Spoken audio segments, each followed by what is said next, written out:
जब वो पहन सकता है तो हम क्यों नहीं पहन सकते? तो आप सभी से यही निवेदन है कि सभी लोग आज से सद्गुरु आश्रम से ये प्रण लेकर जाए कि हम अपने कंठ में तुलसी जी धारण करेंगे और मस्तक पे तिलक। कई लोग कहते हैं ना कि माताएं चंदन नहीं लगा सकती, सौभाग्यवती माताएं चंदन नहीं लगा सकती, कई लोग कहते हैं, पर आप चंदन के साथ रोली का प्रयोग कर सकते हैं, इसमें कोई बुराई नहीं है। चंदन के साथ रोली का प्रयोग करें। हम सनातनी हैं, हम वैष्णव हैं, हम भी राम जी के पालतू बन जाएंगे, श्याम जी के पालतू बन जाएंगे तो क्या जाएगा इसमें?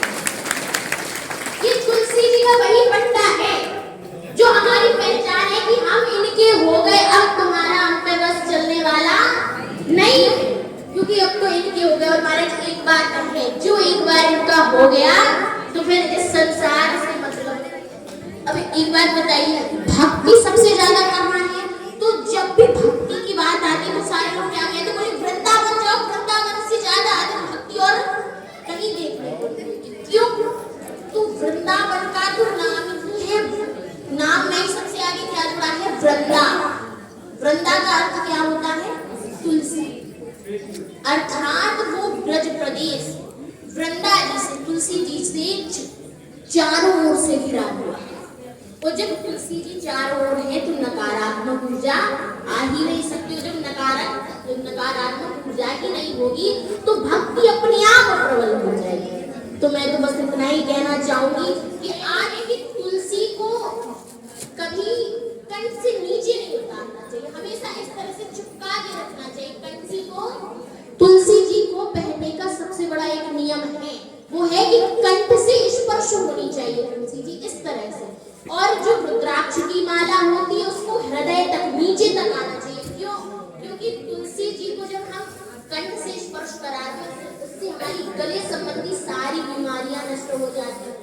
और जब रुद्राक्ष की माला को नीचे तक रखा जाता है वो इसलिए क्योंकि जो हार्ट पेशेंट है, डॉक्टर से पूछा जाए जो आयुर्वेद के हैं, वो कहेंगे कि रुद्राक्ष की माला हार्ट पेशेंट जो लोग होते हैं उनके लिए काफी लाभप्रद होती है, क्योंकि उससे रुद्राक्ष की माला को इसीलिए नीचे तक पहना जाता है ताकि हार्ट की जितनी भी प्रॉब्लम है वो समाप्त हो जाए। स्कंद पुराण में भी कहा गया है, स्कंद पुराण में कहते हैं कि जो व्यक्ति तुलसी धारण किए हुए नहीं और वो अगर जल को स्पर्श करता है तो वो जल मदिरा के समान होता है, और जिस अन्न के कण को स्पर्श करता है, जिस अन्न को स्पर्श करता है वो श्रुणु दुष्टा अर्थात स्वान की दुष्टा के समान। इसलिए हम वैष्णव हैं, हमको तुलसी जी कंठी धारण करनी चाहिए।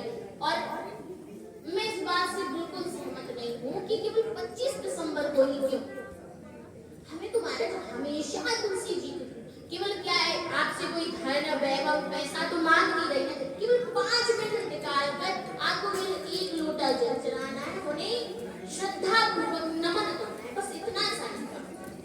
और अगर हम ये सब चीजें करने लगे तो महाराज 100% श्योर कह सकती हूँ कि अगर हम अपने बच्चों को ये सिखाने लगे, सत्संग ले जाने लगे, पूजन बताने लगे, भजन बताने लगे, तो हमारी आगे आने वाली पीढ़ी, जो हमारी पीढ़ियां हैं आगे जो आने वाली हैं, वो इतनी ठाकुर जी में रम जाएंगी, इतनी भगवान के ईश्वर के भक्त हो जाएगी कि फिर उनको ये जो लौकिक असावधानियां हैं, जिनको लौकिक चीजों से हमें बचाना पड़ रहा है, उसकी आवश्यकता बिल्कुल नहीं होगी। इसलिए मैं आप लोगों से यही निवेदन करती हूँ कि 25 दिसंबर को नहीं अपितु हर दिन तुलसी पूजन दिवस मनाना चाहिए। हर दिन क्या मनाना चाहिए? लगता है महाराज आप लोग सुन नहीं रहे थे, नहीं महाराज थोड़ा जोर से बोल दीजिए। हर दिन क्या मनाना है? तुलसी पूजन। तो सोचिए कोई वो नहीं, ये हमारा कर्तव्य है, ये हम सनातनियों का जन्म सिद्ध अधिकार है। तो केवल यही निवेदन कि 25 दिसंबर को ही नहीं अपितु हर दिन तुलसी पूजन दिवस